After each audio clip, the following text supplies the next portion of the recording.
បងលងលួងស្រវឹងដោយមិនដឹងខ្លួនថាជាអ្វី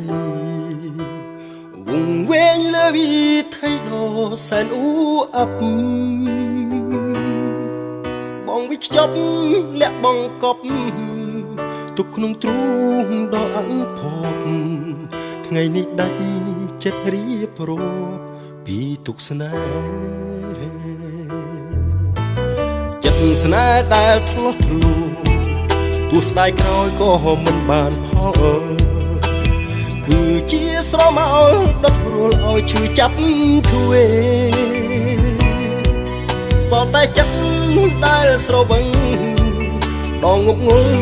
លើមាសនេះហើយជាវិបត្តិស្នេហ៍របស់ខ្ញុំបងសូមអង្វរលន់តួជាថ្មី